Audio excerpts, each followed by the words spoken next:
Hey guys, what's up? Yep, casual intro for a casual show. We don't have any predetermined topics really ready to go because this is going to be the live Q&A episode of Members Talk Live, where you guys in the chat, you guys just get to ask us whatever you want to ask us. You get to decide where the conversation goes, what we talk about, what topics you guys want to discuss are the ones that we'll be talking about today. So yeah, that's really it for the intro. Not much more to say there. So let's get into it. This is Members Talk Live.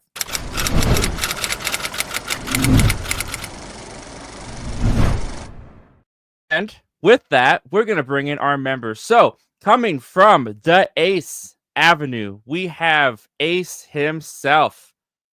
The Ace Avenue's here. What's going on, man? What up, man? How you doing? Doing very well. It's been a crazy week, but we'll talk a little bit about that, I'm sure. And coming from, once again, the critically acclaimed, have you seen that with the YouTube channel? We've got the man himself, T. What's going on, dude?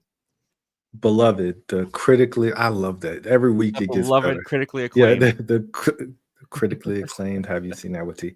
I'm doing well. I'm happy to be here.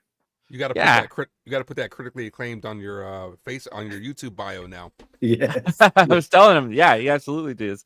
Yeah, guys, we're doing a live Q&A show because, as I was telling the guys before we went live, I've been having a crazy busy week. Baby is coming very soon. He's come a week is the due date, so we might not have a show next week. So if we don't have a show for a little bit, I just wanted to have fun talking with you guys, talking about whatever we wanted to talk about, movies, TV, entertainment, all that kind of stuff.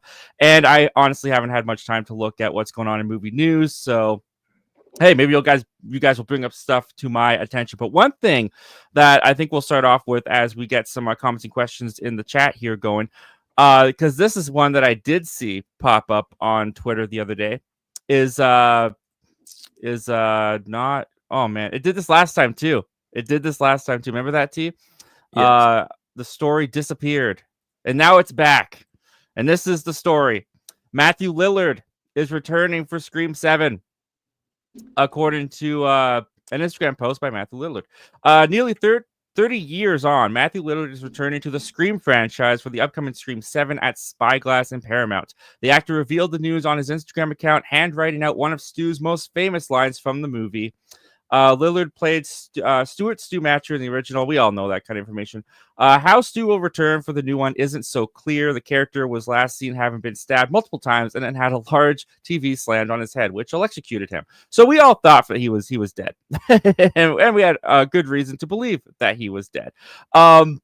So yeah, the message I wrote out was my mom and dad are going to be so mad at me, which is one of his. My brother and I love that line. We quote it all the time.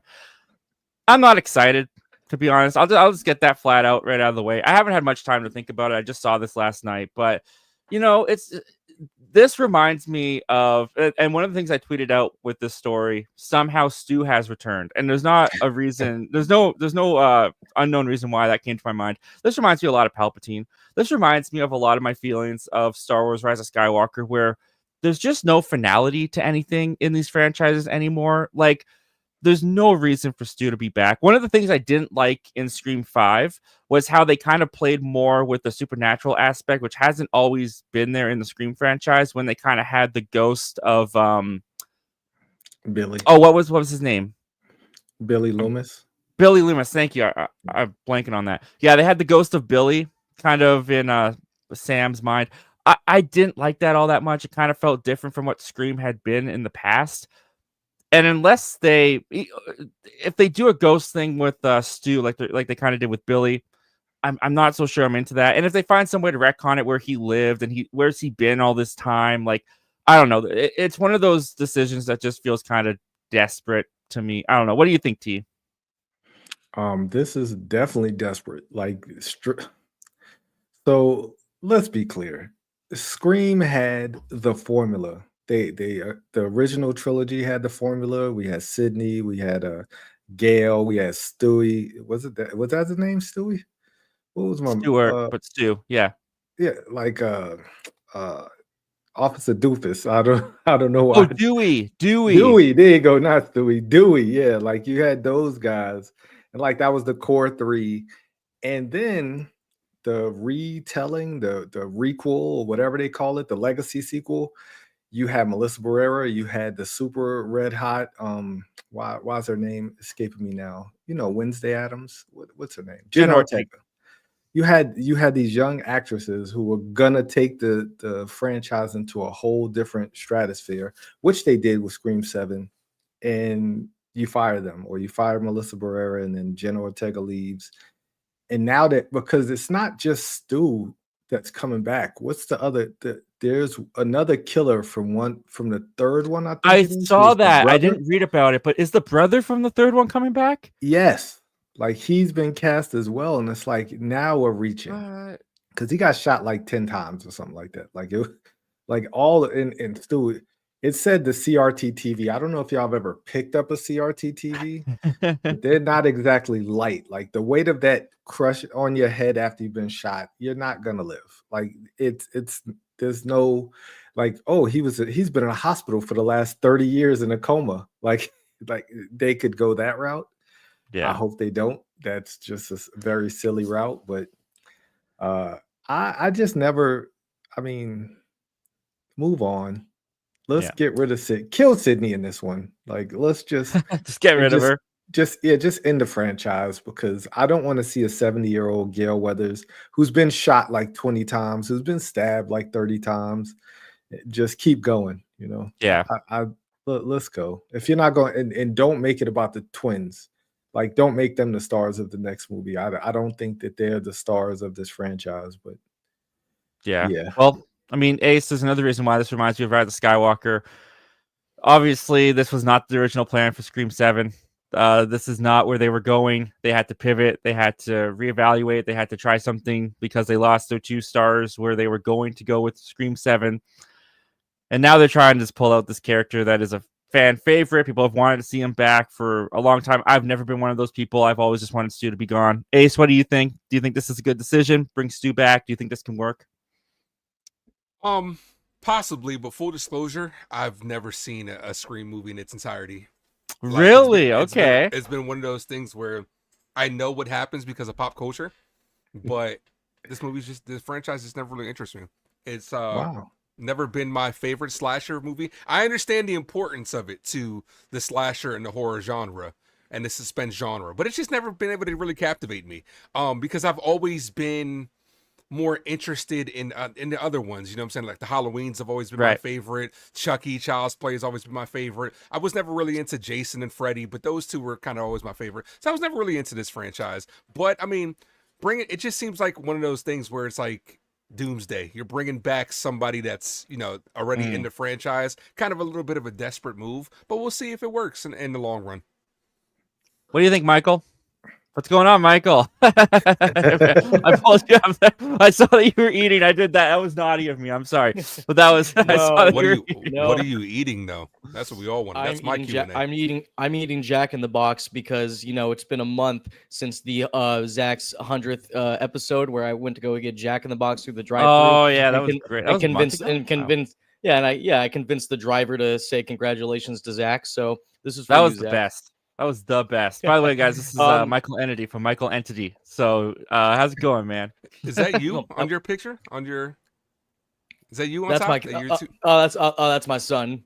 Okay. Yeah. Well, first of all, before I get into my thoughts with the Scream is Ace, I'm very offended of what you said about Jason because that really hurt me. But it's okay. Oh, yeah. It's okay. But it's okay. You're a Chucky fan, so I can forgive you for that. I'm a Michael Myers fan over Jason. That's what it comes down to. Well, you know what? Well, the Halloween movies are definitely better than Friday. But anyways, yeah. As far as the Scream franchise goes, I don't know if I'm in the minority with you guys. I was not the biggest fan of Scream 5 and 6, though I did like Melissa Barrera and Jenna Ortega's characters. I thought the movies were just kind of okay. I find it very hard to believe that Mikey Madison's character was able to like take on David Arquette's character Dewey in the hospital. Like you mean to tell me that this 90-pound girl can take down David Arquette? Yeah, that was ridiculous.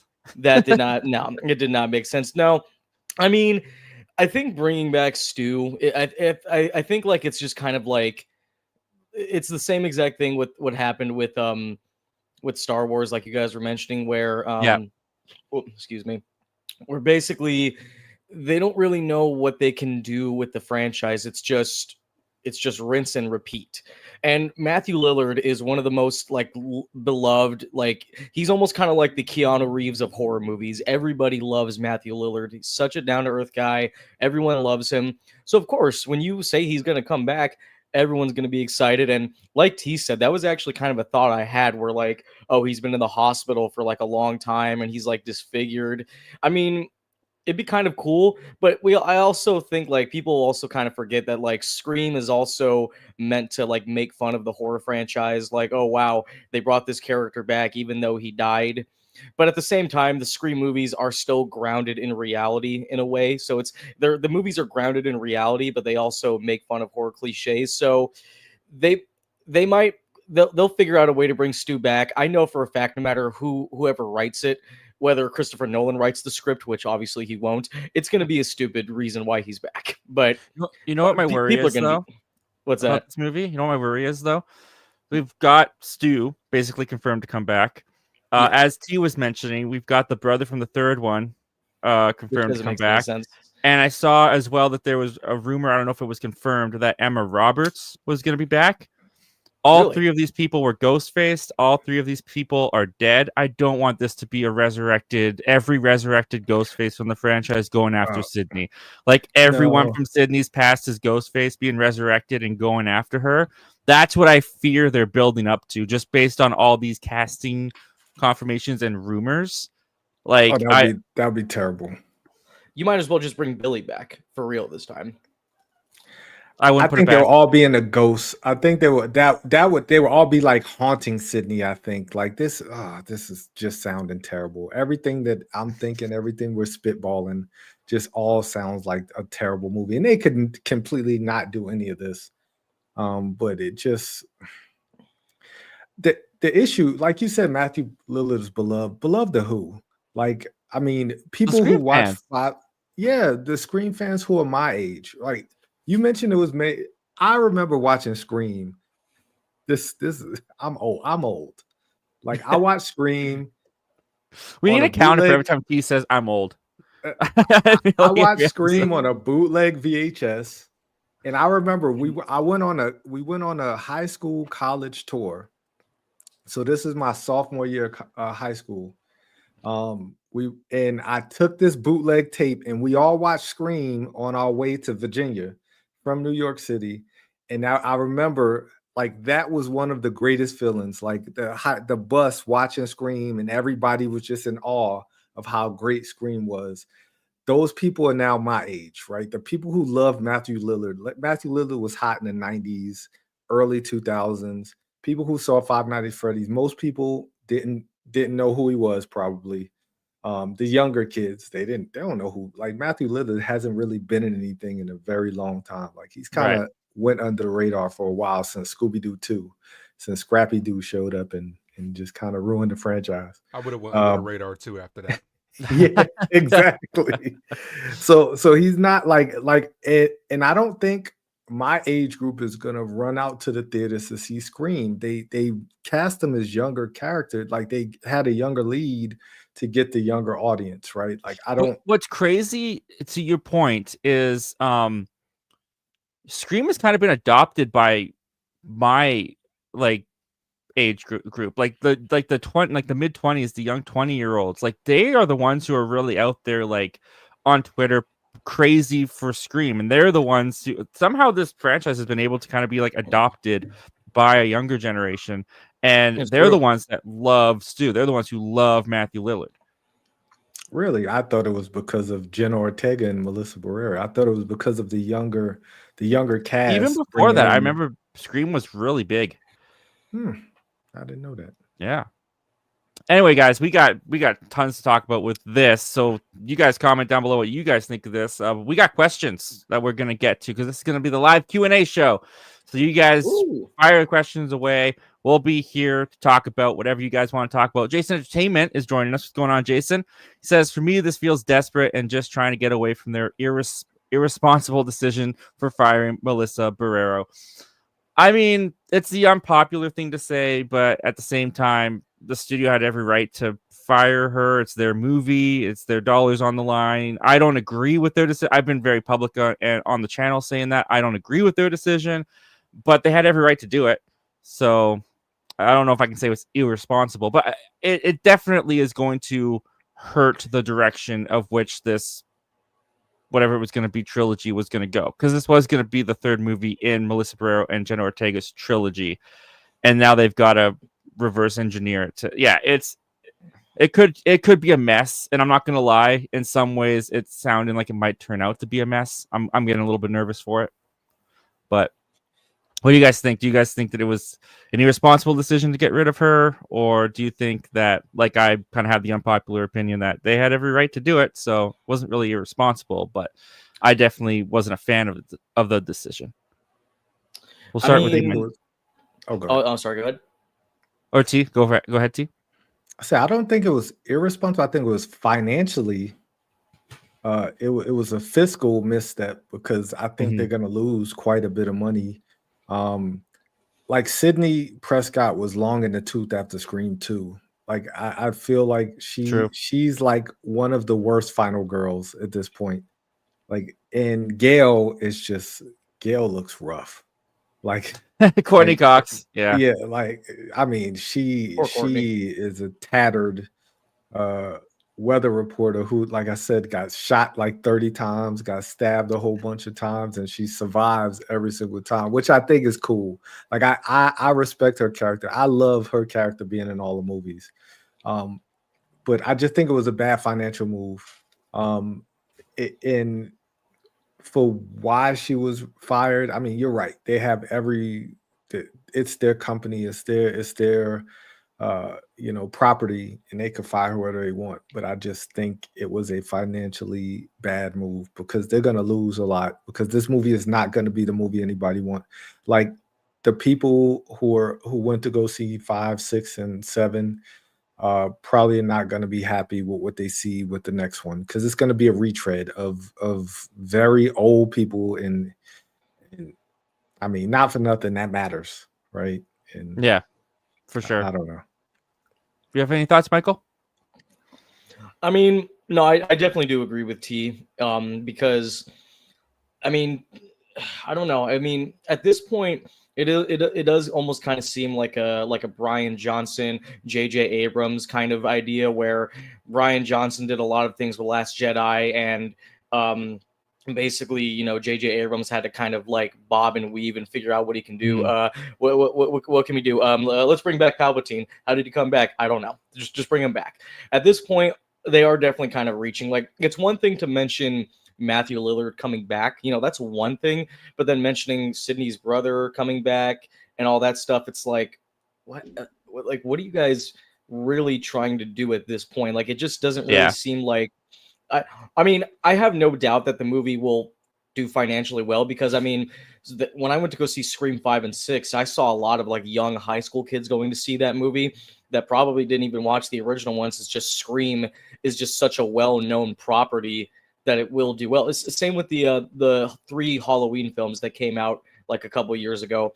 That was, most of those Halloween movies, a lot of high school kids, because obviously that's what a lot of these high school kids will go to see, these kind of movies. Most of them have never seen the original Halloween films, but the most recent Halloween films did very well at the box office. Surprisingly, I thought they were horrible, but they did. Especially Halloween Ends. We won't get into that, but still, they were all horrible. But they did very well because Michael Myers is like a pop culture phenomenon, and the same with Ghostface. Probably not Jason. I mean, but all I'm saying is, like, I think this movie will probably do well financially, but I do think, like I said, I do agree with T like wholeheartedly. I think at this point they're just kind of losing their minds, and they're really reaching at this point. I mean, if they really want to go the extra mile, they should just get back Jamie Kennedy. I'd rather have him back. Yeah, well, I wouldn't put it past them. One of our beloved channel members, Collective Movie Man's in here saying hi. What's going on, Collective Movie Man? He's asking, Zach, are you going to be doing live non-membership streams soon? Yeah, like I said, well, I posted a community post about this too, but like the time, I just have to pick and choose what I'm spending my time on right now, especially with baby's on the way. Baby could be here next week. That's the due date anyways. So we'll see what ends up happening. So I don't have the same amount of time or effort to put into YouTube. So I have to pick and choose. So I've been doing some pre-recorded videos. Like I'm going and ranking the MCU movies through phases. I started doing that last month. They're coming out now. Working on some little things here and there, but the live show is just too much to wedge into my schedule right now. So members, I'm going through with members instead of the live show at the moment. The live show's not canceled, as I put out on my community post. That's the nice thing about YouTube, is that even if something is not being actively worked on for months, it's not like a TV show where it can never come back. Zach Milne Talks Live will be coming back at some point. I just can't do it right now. So yeah, this is what I'm putting my time and effort into right now, and some other little videos and stuff. But yeah, like I kind of said last year, I can't predict what this channel is going to look like this year. It's up in the air. It's all up in the air. I read that as a non-membership stream soon. I read that as like putting it to the general population and having them come on your channel. And I was like, that's weird. Like, oh yeah, yeah, that's what I thought he was trying to say. Like, when are you going to do a non-members stream where you just drop the link and just anybody can come on? Yeah, I don't need someone jumping on here to troll me and dropping their pants or something, getting my channel demonetized. I don't need that. I don't. Thankfully, that hasn't happened. Yeah. Well, I mean, yeah. Okay, never less of a risk. No one's dropped their pants on this show. Okay, I was gonna say, like, Zach, what are you trying to say here? Not yet. No, nothing's happened. Not yet. I think Ryan came close when he dropped his mic that one time, and we were all like, "Oh, oh yeah, yeah. Oh man, yeah. Ryan, we miss you, man. Jason Entertainment says, "How's it going? Doing pretty well. I'm doing very well. Sweet dreams are made of this. What's going on? Thanks for joining us." Is asking, what's the last movie you guys have seen? What are you guys watching? That's a good question. Yesterday, I saw Presence, the new Steven Soderbergh film. It was interesting. It's not a traditional horror movie. It's more of like it's a family drama with some supernatural elements. Very well made, very unique as far as like the style. I don't know if you guys saw the trailer, but like it's a family drama, and the POV, it's through the perspective of like the spiritual like being that's in the house, and it's kind of like floating around, like watching the family. So it's almost kind of like a fly on the wall kind of thing. Very interesting, very well done. Probably not a movie I would rewatch, but with Steven Soderbergh, he's got a very diverse filmography. Every movie he does is completely different. But I'd say definitely check it out. It's only an hour, 25 minutes, so you won't be there checking your phone the whole time wondering what's going to be over. It's a pretty easy watch. You guys watching anything? Ace T? Oh, go ahead. No, go ahead. Go ahead. You go ahead, Ace.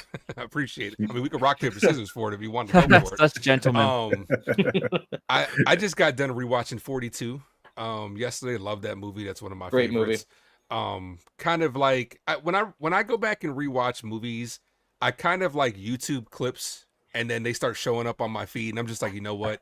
Let me just go ahead and rewatch the movie, and I got to rewatch it in its entirety. So I was watching that. And took a little break from my Cobra Kai rewatch because I've been trying to rewatch that as the final season is approaching us. Part 3. Part 3. Yeah, part 3 is 2 weeks away. So I'm actually at the end of season 2, right when Miguel, spoilers, right when Miguel takes that fall.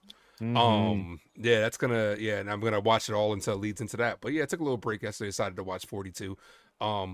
Before that, I was watching Take the Lead, which is another one of my comfort movies with Antonio Banderas. That's a good one as well. Nice. I don't think I've ever seen that. Was that good? Take the Lead? Yeah, Take the movie the lead, yeah. the movie where he teaches urban kids that are all like, bad kids and stuff like that how to ballroom dance. Oh, yeah. I have actually no. I do remember seeing parts of that movie because in high school, I don't know if you guys can ever find a time in high school where the teachers didn't put on a movie that involved a teacher going to like the hood or an urban school area trying to change their lives. I mean, how many times have we watched movies like that? Freedom Writers, Dangerous Minds, that one movie with Adrian Brody. I can't remember the name of that movie, but there's so many of them. Yeah. Take the Lead, I recommend though. It's really fun. Really good movie. I can check that out. honestly say I've never watched any of those movies because we were the school in the hood. We didn't want to see movies about teachers getting. Oh man! But I went and saw Companion. That was the AMC mystery movie on Monday. It How came was out on that? Friday anyway. It was fantastic. Companion. I don't want to say anything about what the movie's about. If you haven't watched the trailers, don't watch any trailers. Just go see the movie. I've heard It's it's so much. It's best if you just go in completely blind. You know nothing about it. Just know that Jack Quaid's in it and Sophie Thatcher. Just know that Jack Quaid and Sophie Thatcher's in it, and it's yeah, a fantastic movie. It's a horror thriller. It's in that genre, so know that going in you might see some blood, but that's all. okay. That's all I'll say about it. But go see it. It's phenomenal. That's all I'll Sophie say. It's Thatcher. phenomenal. Oh, Yes. all right. Sophie has became one of my most favorite actresses in recent years. I honestly, like she was a Heretic. That's what I know, but I don't. I honestly have She- no idea anything else She she's was been in. she was in another movie. I think it was last year, 2023. It was The Boogeyman. Came out like in 2023. She was in that film, but also Jack Quaid. I mean, also props to him for building himself a really nice little filmography lately too. Nice. Jack Quaid might come back in Scream 8 because he was in Scream 5, wasn't he? Yeah. He was, yeah. Oh, you're right. You're right. Yeah. I'm kidding. I hope he doesn't. Please don't. Please don't come back, Jack Quaid. Stay away. I didn't like his character. Telling you, it's gonna be all resurrected characters. What am I? Like I said to these guys, I've been just barreling through Daredevil for the first time before Daredevil Born Again comes out. So just about done season 3. I'm like 2 episodes away. Loving it, by the way. Loving the show. incredible. What have I been watching? I got to show my wife Jaws and Jurassic Park for the first time the other day. That was special. What? That was awesome. Yeah. What was awesome. her honest opinions? Honestly, so I go in, I'm telling her we're about to watch Jaws. I'm like, this is my top 5. This is like a perfect movie to me. This is like one of the best ever made. We're gonna watch it or whatever. So we watch it, it finishes. She's going through, it was awesome. I wish I had a camera on her, because if you guys had watched our movie commentaries, like those are like genuinely how we watch movies together. Like nothing about those movie commentaries are put on. That's just us watching a movie. There were so many great reactions. There were so many great jokes that she had that I wish I had a camera on her when we were watching it. But we finished the movie. Like when the shark blew up, she was like almost jumping up, cheering. Like she was so excited. And we finished it and I'm like, all right, so like, what'd you think? Like, what'd you think of it? And she goes, honestly, 7 out of 10. And I'm like, one of the best movies. You can't find a movie much better than this, and you give it a 7 out of 10. What was her reaction to the greatest scene in that movie, where Quint tells the USS Indianapolis story? That is such a perfect scene. Yeah, she was on the edge of her seat.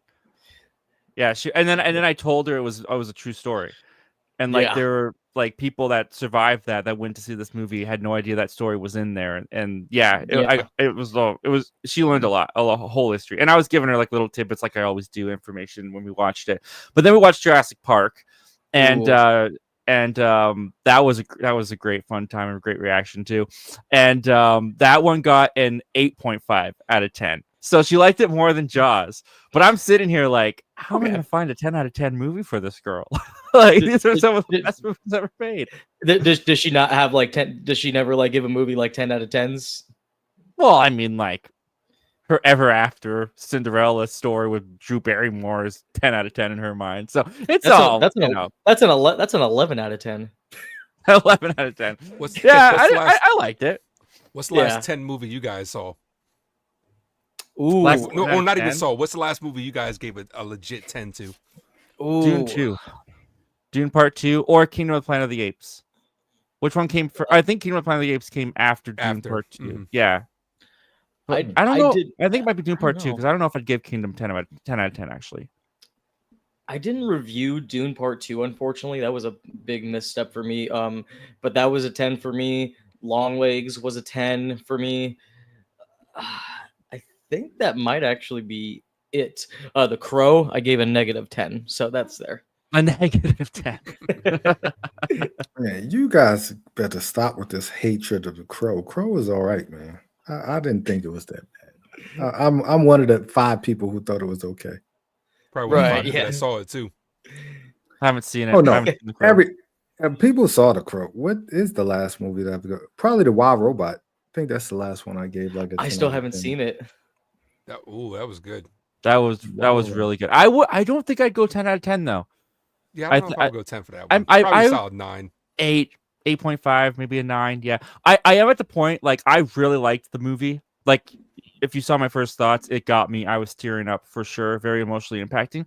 I'm getting to the point though where I'm gonna start calling it overrated. Because I don't think it's like the best animated movie ever made. Like, a lot of people have that on such a high pedestal right now. And it was really good. Like, I really enjoyed it, but it wasn't like crazy, mind-blowingly, oh, this is like subverting expectations for a kid's family. Like, it was pretty standard stuff, just in a different skin, and you know, the themes still were gotta very watch it. relevant and stuff. Like, yeah, it was good, but like, is it better than, like, I don't know, I think Finding Nemo is a better kind of story about parenthood and stuff like that than I think the Yeah. Wild Robot is. So I'm gonna ask you the same question. No, it'll be a different movie. But it's to me, it's the kids, right? Like my kid watching it with my kids and seeing their reaction to everything. right. I take more emotional cues, especially when it comes to kids' movies. I saw somebody mention something about Dog Man, like, oh, Dog Man's not that, it's standard fare, and it's like it's because it's specifically made for. Now, Wild Robot is more of an adult animation. It's not really. I don't think it's specifically made for kids. I think it's made for tweeners. I don't think it's specifically made for adults either. But it was just like a visceral reaction. My kid, like seeing my daughter's eyes as certain things were happening during the movie, just let me know that it was crafted in a way where I enjoyed it, but then she Yeah. enjoyed it too. Like, she really got something out of it, and that's why, like, I that's how I look at a lot of animation. I didn't want to see The Little Mermaid. There's no part of me that enjoyed watching that movie, but I enjoyed the enjoyment through her eyes. Like, I can tell, like, she was having a really good time watching that film. And that's how I gauge animated movies. That's how I gauge Zootopia. Like, Zootopia is a great movie, but like my kids they were just enthralled with it. And I was like, man, it elevates it to me. Yeah, I think I the love same that. could be. I like I said, I haven't seen The Wild Robot. I really, really need to watch it. I've been slacking, but I think the same could be said with the animated film Soul, where that film wasn't really necessarily aimed for kids, though. Like, it was a Pixar film, so it definitely had some elements where kids can enjoy. But Soul was probably one of the most mature Pixar films I've ever seen. I love that movie. Yeah, I liked a lot of what they were doing, especially like with the beginning and the themes and stuff. But once he got into the cat, it lost me a little bit. I could see that. I could see that. Yeah, That was like the kid aspect of it. Like, you know what? This movie's a little bit too mature. Why don't we add like a funny scene so that way the kids can at least laugh once in the theater? So that's probably what it was. And similarly in Wild Robot, which, by the way, I'm not taking down Wild Robot. Like I said, like 8, 9 out of 10. I thought it was great. But like similarly in the Wild Robot, when like the animals like all gang up as a community to like survive the winter and stuff like that was sweet, but that was very much like this is a good lesson for kids, like the way that it's being told and demonstrated and everything. This is great for kids. As an adult, it's like, this is pretty simplistic, this is pretty easy stuff to kind of get, but it's cute. Like, it's very cute and it's well done. But yeah, I don't know.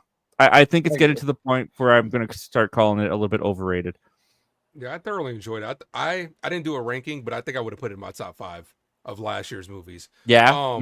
And it kind of came out of nowhere. Like, I'm gonna always say this: DreamWorks didn't do like nearly any promotion for it. Like, I remember seeing it in the theaters, like in the trailers, and really not seeing too much of it afterwards. But word of mouth spread on it, and it got a good reception.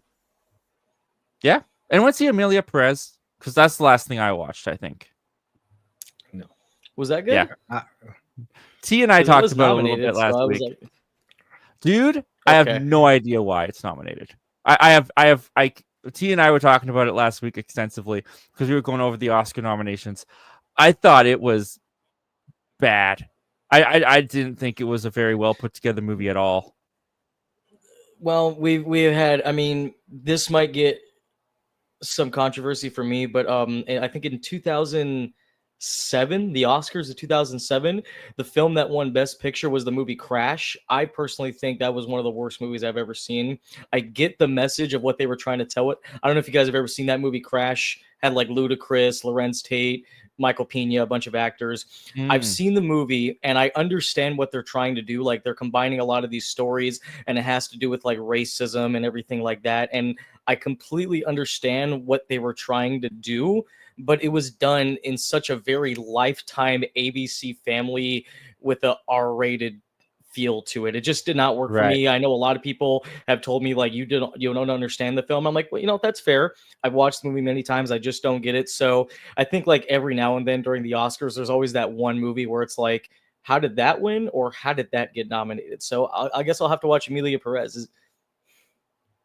I mean, it's like, because it's got 13 nominations. It's like tied for Oppenheimer last year and stuff like that. Wow. It's worth checking out to have the opinion on it. That's why I checked it out, because for the longest time I heard that it was mixed and I never just got around to watching it. Then when the Oscar nominations came out, I was like, 13 nominations? Like, I got to check this out, see what I think for myself. And I was watching it and I was just like, was I on the Razzie site? Why does this have 13 nominations? And like, it's I don't know. Art is subjective. I didn't get it. I don't know why it's so loved by the Academy, but what do I know? Did you guys see Nora? Did you guys see Nora? No, but I heard good things about it. Very, very explicit. I'll tell you that right now. They do not hold back, but very good. I hope Mikey Madison wins, but I think Demi Moore probably might win Best Actress. Still haven't seen The Substance, so I guess we'll see. I'm just mad that you didn't get nominated for director. I really am.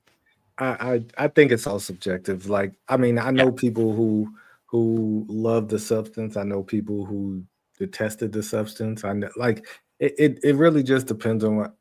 I personally probably will never watch Emilia Perez. I've seen enough clips to let me know that it's just simply not my type of movie. Like, it has nothing to do with trans characters. One, it's in Spanish. I'd like for a subtitle, for me to watch a subtitle movie, it has to like I was telling Zach, they switch back and forth, like, Spanish and English. They switch back and forth. But isn't that so distracting though? Like when they switch back and forth, because your brain has to tell you like they just switch. They're speaking English. Like it's just if it's not Korean horror or like Korean action, there's a good chance that I don't want to watch it. Like if it's subtitled, that's probably why I don't watch Bollywood movies. It's why it's just not my thing. And it would have to be a tremendous story for me to watch it. And because I watched Parasite, and that's not, I didn't consider that horror. I thought that was more of a dark comedy. And that was a really good movie. Parasite was great. Yeah, like, but it took me. It was only because of a movie class, a film class that I was taking, that I watched Parasite. I avoided that for years. I was like, I'm just not going to watch this. I don't care if it wins. It's just not my style of movie. But I had to watch it for my film class. Like, and I thought it was great. But I don't think I'm going to find Emilia Perez to be great. I sure didn't. I'm excited for Bong Joon-ho's new movie coming out, Mickey 17. Yeah, that was good. That looks good. Really good. How are we feeling about Captain America: Brave New World? Because that's coming up in like 2 weeks now. Slightly up, but in the middle. I'm for it. I hope it does really well, but I just know it's gonna bomb in the box office. Like especially after this recent Anthony Mackie, like he's on the hot stove. Yeah, he's on the hot stove, which is like, dude, this movie was already. You didn't need to put more on the fire for this movie for people to get pissed off at you, and that those comments that you made overseas. I think it was in Italy. I think it was. It's gonna turn even more people off to this. realistically. I still haven't gotten my tickets yet because I know it's not sold out. I keep looking, and it's like my theater on opening day, 3:00 prime time is like empty. And I'm just like, I'm going to go opening day, and I think it's going to be really good. But I think it's too much controversy on this movie, and I don't think it's going to do well in the box office. Yeah, I'm excited for it. Like, I'm just, I am hopefully optimistic that people will close their mind off to their ignorance and hatred of the fact that we're getting a black Captain America. It's an MCU movie. I'm already hyped because it's an MCU movie. I've seen every single one of them in the theater. Why would I not see this one? That's my thought process for a lot of people. Like, you've seen every other MCU movie. Why would you not go see this one? The Marvels did not do that well. Captain Marvel, though, made $1 billion. It doesn't have Endgame and Infinity War in between it. But yeah, I mean, like, this is also, though, setting, because they course corrected after the last. What was the last MCU movie? What was it? Was it Deadpool the and Marvels? Wolverine. Well, Deadpool.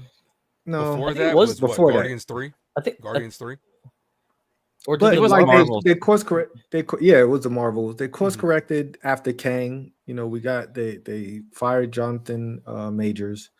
They course correcting. Now we know that we're getting Robert Downey Jr. So hopefully they spread some seeds through this. Like, hopefully they start spreading like Thanos, the first, I have to do this myself. Like, or like the little inkling, a little post-credit scene that'll get people in the theaters, even though people see the post-credit scene on YouTube.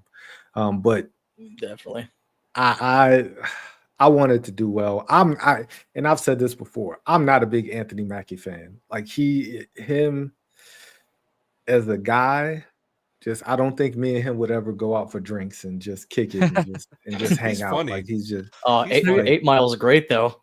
Have you ever seen that interview he did? It was a number of years back.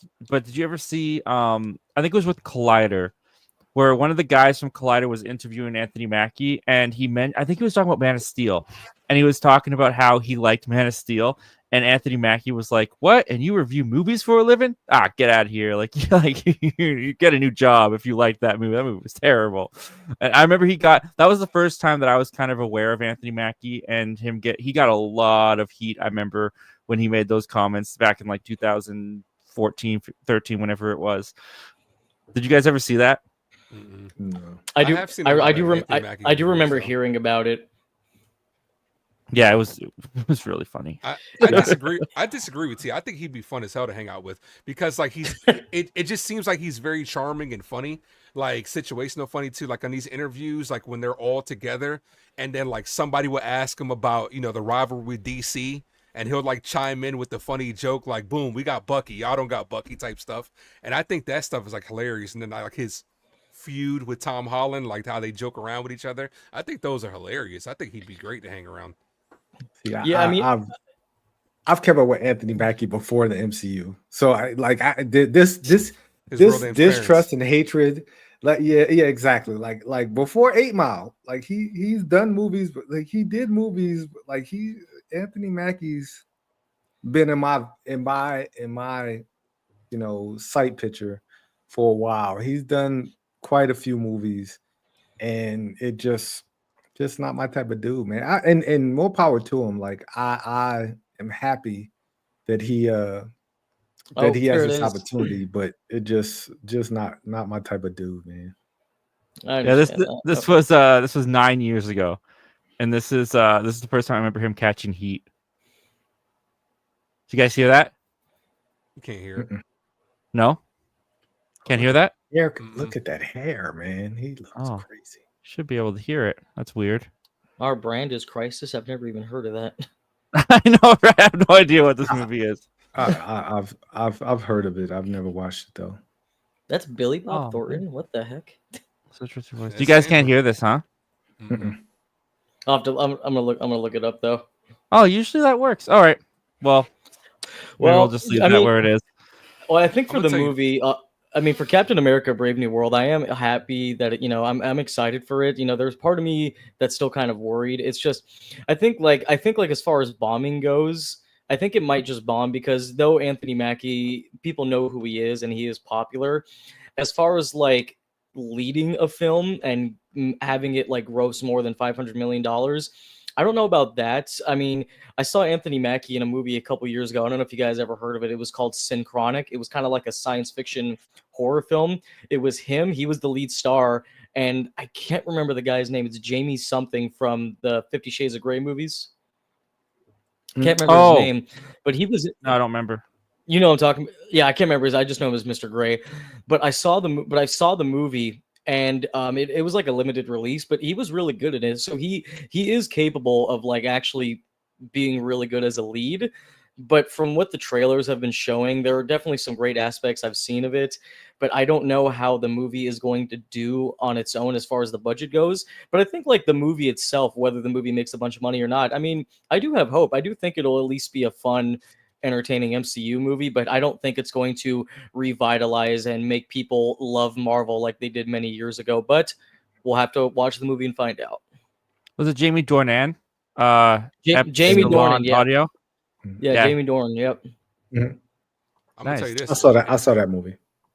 It was good. Not bad. I'm gonna tell you this. You guys know me. I'm excited to get that popcorn bucket though. Have you guys seen it? No. Have you guys seen the closable shield?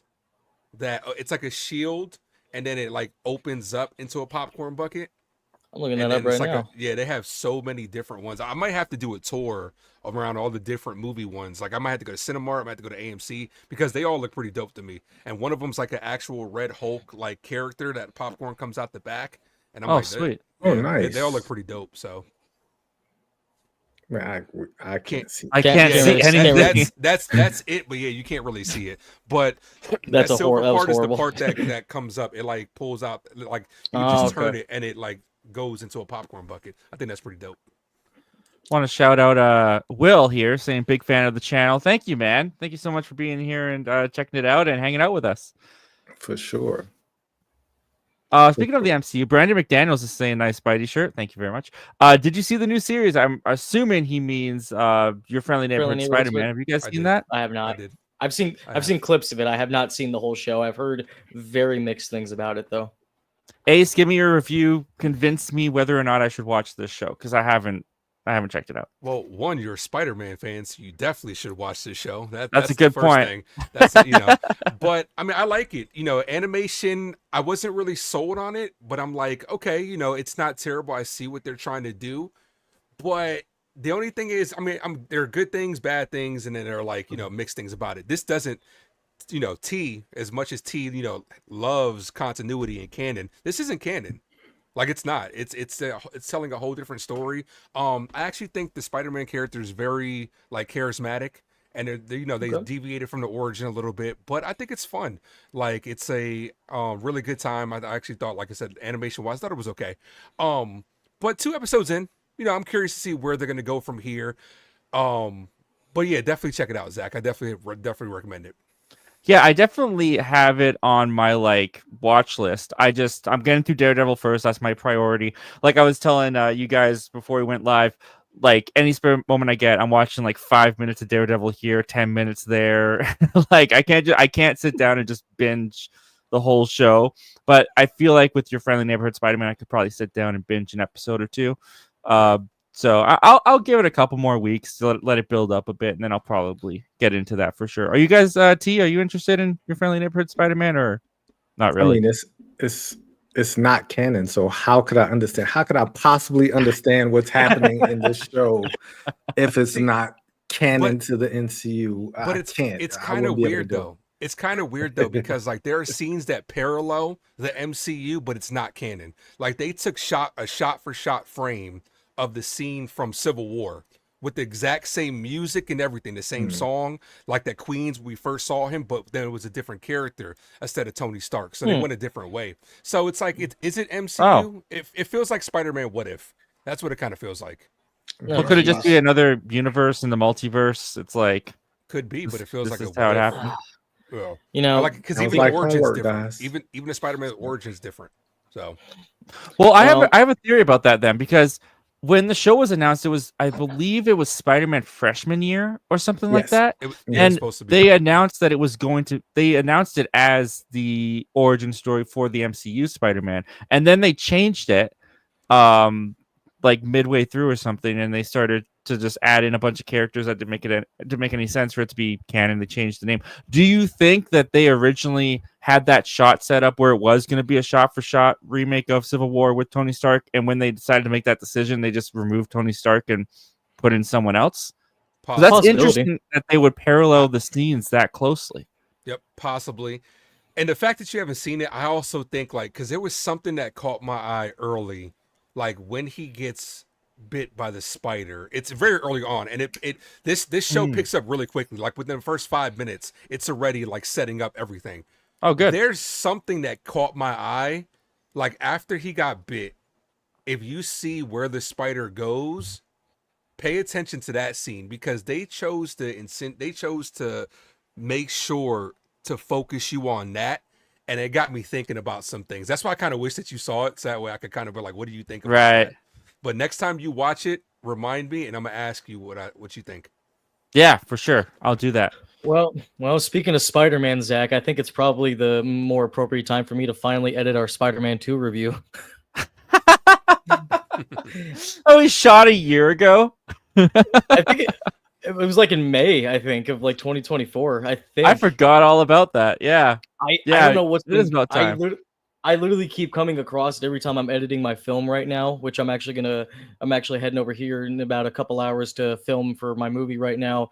But every time I come across like my footage, I'm like, holy crap, that's the review that me and Zach did. I still haven't even edited that. Like I'm a horrible hilarious. I'm a horrible person, aren't I? No. Yeah, That was a good conversation, though. That was a really good discussion. It was a lot of fun. Since we're on the topic of Spider-Man 2, I had come across this video. I want you guys' opinion on this. Okay. Zach, you and I are big Spider-Man fans. Big fans of No Way Home. There was this video that's gone viral that's saying, does No Way Home get worse the more you watch it? No. Ooh. Not even. Because you know why, right? It's because like the hype's appeal, gone. Yeah, like the hype is gone. The cameos we already know. But does it get worse the more you watch it? No. It gets better to me. What Willem Dafoe did in that movie, like every time I watch it, his performance just gets better to me. He's phenomenal. Like everybody else, Doctor Strange, but the core characters, Ned, MJ, Peter, they're great. But just Willem Dafoe, I want to see more of Green Goblin, man. Like he should just show up and he should be Norman Osborn and be the head of the Thunderbolts. That's what I was hoping it was going to happen. But they really let him cut loose in that movie. I mean, there's only one scene in that movie that at first I thought was kind of lazy, but then you kind of understand since Thomas Hayden Church wasn't available while they were filming, he was only able to do voiceover. When he gets the medicine and he turns back into his form, they literally just reuse a deleted scene from Spider-Man 3. Yeah. So that's kind of lazy, but at the same time, it also makes sense because if they got Thomas Hayden Church right now, he definitely has aged a bit, so he would look totally different. So using the footage from what he looked like from the last time that we saw him does make sense. But you know, it was one of those things where when I first saw it, I was like, that's a little lazy, but I don't really think people paid attention that much. Let me ask you this too. How does Electro know? Because the thing is, they brought in everybody from various universes to the MCU based on how they know Spider-Man. Yeah. Where we left off with Amazing Spider-Man 2, he didn't know who Peter Parker was. So how did Jamie Foxx get brought over? The only thing I've watched that to try to find, the only thing I can think of, I didn't even think about that, is that Harry told him, or in some way, Harry, like his connection with Harry, because Harry knew he was Peter. And so that's the only thing I can like. The thing with Spider-Man No Way Home that doesn't make sense though, because then they teamed up. Harry found out after Electro was defeated. Yeah, doesn't he come? Oh, it was after he was defeated. Yeah, because remember he zoomed in and he looked at Gwen, and then he looked over. He's like Peter, and that's when he put it together. Oh, and Electro was. Oh, okay, I got. Electro was already overloaded at that point. Then there's definitely conversation. there's things with like why doesn't you know what's his name? Harry from why am I blanking on everyone's names? Who played Harry Osborn in the Sam Raimi once again? That was James Franco. Franco. That was James Franco. Yeah, James Franco. Why didn't James Franco pop up? You know, because he knew Yeah. about Peter. The thing with No Way Well, Home, we know but, why James Franco. Yeah, didn't James pop up, but Franco. yeah. We know why, James yeah. Franco ain't popping We up know why nowhere. he didn't show up. James that's Franco very ain't true. popping up nowhere. That's very true. Very But simple. yeah, no, with No Way Home, I've always felt that like the first hour of No Way Home is good. Like you can kind of feel that in the beginning they didn't plan to go this route. Like when J. Jonah Jameson and Mysterio framed Spider-Man, you can kind of feel that the whole going to Doctor Strange trying to reverse that was not where they wanted to go with Kraven the Hunter, but Sony said no. So you can kind of tell that they kind of had to change direction with that. It works very well, like where they go. But the first hour I always find is like it's good, it's enjoyable, I like it. But that second hour is great. It's always great. When Yes. Toby and Andrew come in, I get endless amounts of joy still to this day whenever they pop up in that movie. And a lot of times, I'll be honest, I just go to that part. I just skip to when Andrew comes through the portal, and I'll just watch that entire hour. If I have an hour to kill, I'll just go and watch that because that is just my entire Spider-Man childhood coming on screen together. I'll never, ever not be grateful for that. Like that I mean, brings me so much joy to see. You know what And I I- would and I give love to the go fact back and about that rewatch too, this scene man. again? sorry, Ace, go ahead. No, go ahead. Oh no, I was just saying. You know how bad. You know how what I would give to go back and rewatch those scenes again for the first time. Like I really wish I could, man. Like those nights were just electric. I have like trailer reactions that I No, I'm sorry, not trailer reactions. I have theater reactions that I recorded illegally. Not supposed to do that, but I did that on the low. But my audience was great. Wow. That's so awesome, man. I just love the fact because when I knew Andrew and Toby were going to show up, like there was no question about it. I knew they were going to show up. I was afraid that it was just going to be like cameo and one-liners, like Tobey Maguire might pop up and just say, "I missed the part where that's my problem" or stupid stuff like that. But I love the fact that not only were they they weren't just in the movie for like the last 10 minutes, they were in it for literally the entire second and third act of the film, which I freaking loved, by the way. And they were very integral to the story. Toby had a lot to do. Andrew Garfield, you know, people could say whatever they want about his Spider-Man films. I'm not the biggest fan of them, but I do love Andrew as Spider-Man. I think he was better in this movie than he was in the two other films that he did. That's just me, though. I agree. I agree with that. I like them both. I disagree, but I think thought he was great. Andrew Garfield's still really good in Spider-Man films. Don't get me wrong. I might put him in Spider-Man 2 over his performance in No Way Home, but like what he had to do in the amount of time that he had in No Way Home, he compact so much into his performance. I thought he was great. Yeah, I'm actually. And it was such a shame. You love the Amazing Spider-Man movies, Ace? Yeah, I actually put them over the Tobey movies. If I'm gonna be honest with you. Really? Spider-Man 2 is really, really good. Don't get it twisted. Yes. But Spider-Man 3 is bad. Spider-Man 3 is terrible. But Spider-Man 2, Amazing Spider-Man 2 kind of speaks to me just because of the time. Like what T was saying earlier with his kids. Like moments like that will sell you on a movie. I was going through something very similar to what he was going through on screen. That's why that movie kind of speaks to me. But I love the Amazing Spider-Man movies. I actually have a paraphrased tattoo right here. Like says be greater than your suffering, which is what Gwen Stacy's speech was about in Amazing Spider-Man 2. You have to be greater than what we suffer. Like, I thought I was going to say, if you had the moral opportunity to do great things, then you should do those, or whatever what's his name, Ben says, because that great responsibility speech in Amazing Spider-Man is so overly long, overblown. Yeah. Spider-Man 3, Ace, you're telling me you don't like emo Peter Parker dancing to jazz music? You don't like Eric from That 70s Show as Venom? He was great. Like, he was better, he was amazing in it, but or Harry having amnesia for no reason at all, or MJ being like the worst like on-screen girlfriend ever, like she just jumped from man to man, like. Or what about Mr. Djokovic? No, come on. I mean, I'm actually kind of sad. I'm actually kind of sad that he won. The rest too.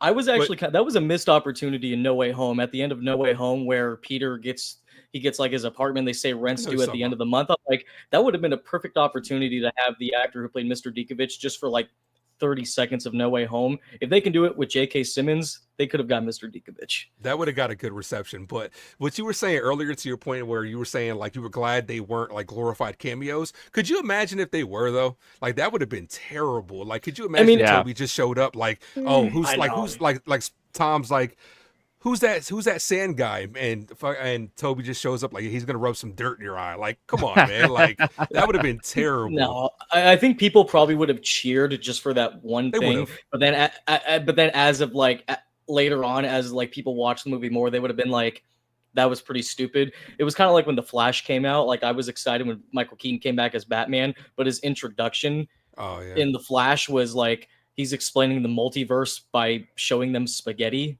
Like, what? I thought that was great. I like that too. I'm with T. I thought that was cool. That actually was one of the funniest parts of the movie to me. I was like, because none of it makes sense, right? Like, so let's just go ahead and get it out of the way with the bowl of spaghetti. Like, that was hilarious to me. I thought that was one of the best parts of Flash was that spaghetti scene because I was just confused why he was acting like a homeless man with no shoes on, hiding in the kitchen. Like that was a really weird introduction to his Bruce Wayne because he's like. He's given up. Like at that point, he's like, "I'm rich. I have like I don't know. I'm rich." It didn't feel other than Michael Keaton in like the same bat suit in the Batmobile. It didn't feel like the Tim Burton Batman. But I mean, I don't think it was. I've seen Batman Returns is one of my all-time favorite comic book movies. I love Batman Returns, but I don't know. There was just something about it. But you know, you guys haven't gotten old yet. Like you guys haven't gotten old yet. Like there are people like I'm once again, this is just you guys haven't. It's not me getting old, but I've seen there are people who were real life superheroes, like real life superheroes. When they took that uniform or they took that cape off, they turned into that person. That's why like they turned into that guy, the guy who used to be a hero. And who saved the city and saved a lot of people. And when it's over, it's over and it crashes down. And like that's what I thought was hilarious about that scene. He was an old curmudgeon, and he's just like, here I am, like what, like I can still do it. Like he's like, I can still do this, but like I just choose. I'm old. Like I'm looking up for T. I'm looking up the oldest superhero movies. First of all, they got Mask of Zorro from 1920 as a superhero movie. T, did you see Superman and the Mole Man from 1951? I did. You did? Swamp Thing? I saw Swamp Thing. I remember I grew up on Swamp Thing. My parents played that a lot. Heather Locklear. Have you seen the Batman film from 1941? It was like a film serial. The Batman movie? Is it from 1966? Yeah. No, that was the Adam West. There was one from 1941. It was a film serial. I don't know if you know what serials black were, and white. Like you would go to see part of the movie, then you'd have to come back next week and watch the rest of the movie. That's crazy. It was from 1941, and then there was also one called Batman and Robin, and the costumes are just they're really bad. But it was the 40s. But definitely the worst. And Batman uses a gun, right? In that, if I remember correctly. He does. Well, I think it's because a lot of people, there's always that whole argument where Batman doesn't kill people. It's like, well, actually, if you read a lot of the early comic books of Batman, he killed people with a gun. Yeah. Yeah. But history changes. Yeah. The first Superman movie, 1978, with Christopher Reeves was 2 hours and 23 minutes. Could you imagine 1978 sitting there for a 2 hour movie? That was probably hell. Yes, because it's a man who flies. Yeah, like there's a man who flies. I got you, but who? You got me, but who got you? I love that movie. I do remember from last week our discussion where if it's a 3 hour movie, T is totally out. Yeah, he's out. 100% true, unless it's Endgame or unless it's Infinity War. Dude, I just watched the Christopher Reeves Superman movie like a couple weeks ago. I love that movie, but the scene where like he's running with the train, that does not age very well. They tried. At the time, it was really good. At the time, I'm sure it was really good. I know. But when you look at it now, it's like, you know what? It didn't age, but I mean, you can't really, because a lot of people will watch that movie and say the effects are bad. I'm like, okay, well, you can't judge this movie. A lot of it does hold up. You can't judge. I mean, especially where Superman's flying in space. I still don't know how the hell they did that. The Rocketeer. Ooh, that was an old one too. T. I know you remember that. Was that 88? 90, I don't think I've ever seen that. 91? My parents had that one on. But, a little controversy on this list. They have Teenage Mutant Ninja Turtles, who, me personally, I don't think that they're superheroes. I put that on the record all the time. I mean, they wear masks and they're crime fighters. And they fight crime. They're crime fighters. Batman's crime fighters don't necessarily mean superheroes. How is Daredevil a superhero then? Because he has superpowers. Okay, Turtles. What about Batman? Okay. What about Batman? Here we go. Webster's definition of superheroes. Here we go. There's two definitions, right? You either have to have superpowers or super abilities, or you have to be a skillfully well-trained human. Ninja Turtles are not humans, so therefore they don't fit in any of those categories. Batman just has money. For sure. They do not have superpowers in the Sure comics. they do. Like that. Show me another turtle who can fight crime. Okay. And do ninjutsu and talk and eat pizza. They are categorized as Olympic level strength and speed. That's not superpowers. I'm telling you, I go into an argument all the time with people. They're not superheroes to me. They're not. But isn't that what Daredevil does too? Though? But his sense, he falls into category number 2. He's a skillfully trained human. Okay. Ninja Turtles aren't Where do you stand on Splinter? He's not a superhero either. Really? Because he's not a human. He doesn't fall in the 80s when he's an anamorphic was rat. a human turned into a mutant rat, and he can do ninjutsu. Nah, that fits both definitions: human and superpower. Can't do it. I can't believe that you are saying these things, Ace. I love the Teenage Mutant Ninja Turtles. I say it all the time. They're not superheroes. Oh man. You know what's funny is I didn't care about this until you brought it up. Dude, we can have an in-depth conversation about that. I've been fighting this battle for years. Well, we'll have to save that for another stream. You're on the wrong side of history on this one. You're on the wrong side. You're on the wrong side. Man, okay. I hear what you're saying, though. I respect what you're saying. Real quick, the friends of the channel, the Oberthorian Alliance from Two Perspectives. How's it going, dude? Hope you're doing well. He's asking us what are the most anticipated movies and TV shows for this year. So we'll do that really quickly, and then we'll Fantastic Four. get out of here. Fantastic Four is your most anticipated? They're supposed to be dropping the first trailer in Super Bowl. I'm going to have my setup ready so that way I'll be watching the Super Bowl. Nice. But once it drops, because you remember last year, Zach, with Deadpool, they dropped a bigger trailer online. Yep. Like, I'm excited about Fantastic Four. I am actually excited for Daredevil, which Zach is excited about too, and Cobra Kai to wrap up. I heard they would drop one on Tuesday. If they are, better. I keep hearing Super Bowl. I heard the rumor that it was Tuesday on Good Morning America. Yeah, well, that's the case. I would be ready for that, Ace. But then I get that. But that's kind of dropping the ball on their part because you would have way more eyes on the Super Bowl. Why would you not do it then? I mean, they're gonna do it on the Super Bowl too, but like you give content creators like you a chance to do it before the Super, because I want to watch the Super Bowl. You're the promotion, Ace. Yeah, you are. You're the promotion. You are. I mean, my channel is not that big, but I appreciate you guys. Thank you. You're awesome, man. I would say my most anticipated would be Superman. Like I'm really hyped for this movie. Same. Yeah, that's it. What do you think of how he flies? I love it. That was a big stupid thing on Twitter. But why? It's just the Snyder fans are kind of like gonna ruin this. It looks great to me. Yeah, Snyder fans. I mean, dude, I used to be on like the Snyder DC verse Facebook page, and they post stuff like, "Oh my God, look at Superman. He's lying on the ground and he's bloody. Henry Cavill would have just gotten up and flew back." It's like, dude, like these Snyder fans. Even though I do like Zack Snyder, Man of Steel, Snyder fans are. I don't know what's worse, Snyder fans or Star Wars fans. They're getting up. Snyder. Yeah. Oh. Nah, I don't know. I don't know if like. Star Wars fans are the worst. Yeah. Now, as far as like most anticipated film, I'd probably say Superman. But for most anticipated TV show, season 2 of The Last of Us. Oh yeah. Oh, I got to finish season 1. Do you think you played the video game, Michael? Right? Oh, absolutely. Oh, absolutely. Do you think they're gonna without giving any spoilers, because I've played it too? Do you think they're gonna drag out that second season? I think that second season is gonna get dragged out to like 3 or 4 seasons. Well, without going too long on it, I think what they're going to do is, because they announced that it's going to be 7 episodes for season 2, so I think the episodes are going to be pretty long. So I think what they're going to do for this is kind of like what they did with Walking Dead. What was Jeffrey Dean Morgan's character's name in Walking Dead? Negan. Negan. I think what they're gonna do is they're gonna have season 2 of Last of Us kind of be like whatever happens. I don't want to spoil. And then Ellie goes on her journey, and then I think season 3 will be Abby, which that's not really spoiler because most people know Abby, but I won't say anything after that. Kind of like what they did with Walking Dead, where they focused a lot of episodes on Negan.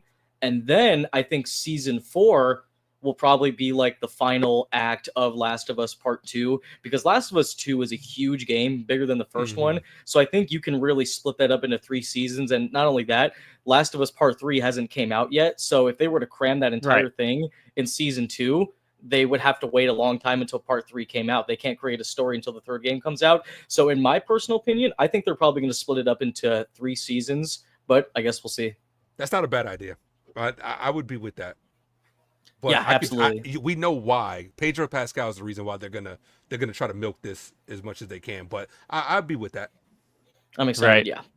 Yeah, my most anticipated is Superman as well. And for TV show, it's coming up really quickly, but I will go Daredevil Born Again just because I'm like head over heels into the show. It's like all that I watch right now. So I'm very excited to see where it's gonna go. With that, guys, we're out of time. So I think that's going to do it for this installment of Members Talk Live. So thank you guys so much for being here. I want to thank Ace from the Ace Avenue. I want to thank T from Have You Seen That with T, and Michael from Michael Entity. You can check all these guys out with their links in the description below. Thank you to you guys for hanging out with us, giving us fun things to talk about. As mentioned before, we may not be back next week. Due date for the baby for me is in a week, so I will be very busy with that if that happens. If the baby does not come by next week, then we will probably do a show next week if it works out. But regardless of all that, we will see you next time, whenever that'll be. So thanks for joining us. Take care. Have a great day.